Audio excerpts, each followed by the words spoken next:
गुजरात याला लैंगिक शोषण आणि छळाच्या आरोपाखाली अटक करण्यात आली आहे। त्याच्या घरातून शस्त्रे, कारतुसे जप्त झाली असून त्याचे राजकारण्यांशी विशेषतः राष्ट्रवादी काँग्रेसच्या नेत्यांशी असलेले संबंध समोर आले आहेत। यात रुपाली चाकणकर यांचे खरातांसोबतचे फोटो सध्या चांगलेच व्हायरल होत आहेत आणि त्यामुळेच टीकेच्या धनी ठरल्या।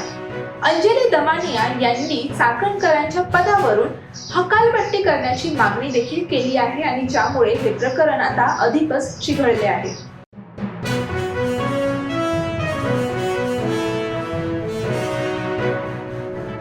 नाशिकमधील भोंदू अशोक खरात प्रकरणाने राजकारणात मात्र मोठी खळबळ उडाली आहे।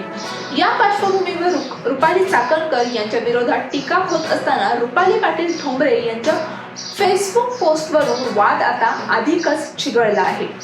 या प्रकरणामुळे राजकीय आणि सामाजिक पातळीवर तीव्र प्रतिक्रिया सध्या उमटत आहेत।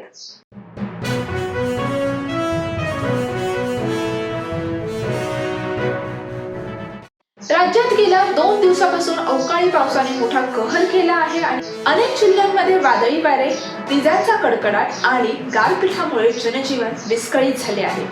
या अचानक बदललेल्या हवामानामुळे सर्वसामान्य नागरिकांसोबतच शेतकरी वर्गाला मात्र मोठा फटका बसला आहे। काढणीच्या टप्प्यावर असलेली पिके जमिनीवर पडल्याने शेतकऱ्यांचे मात्र मोठे नुकसान यावेळी झाले आहे।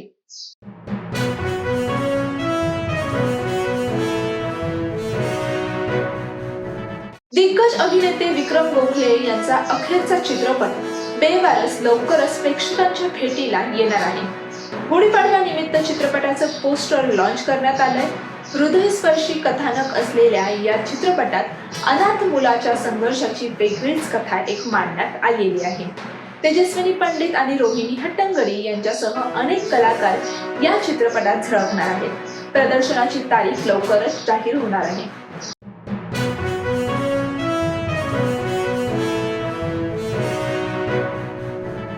दिग्दर्शक केदार शिंदे आणि निर्मिती सना शिंदे आई भाड्याने हवी या नव्या चित्रपटातून प्रेक्षकांसमोर येत आहेत। स्त्रीप्रधान आणि कुटुंबप्रधान विषयावर आधारित या चित्रपटाची घोषणा नुकतीच करण्यात आली आहे। या चित्रपटात आई या नात्याभोवती फिरणारी भावनिक आणि मनोरंजन प्रधान कथा पाहायला मिळणार आहे। जून-जुलै मध्ये चित्रीकरण सुरू होणार असून कलाकारांची निवड सध्या सुरू आहे।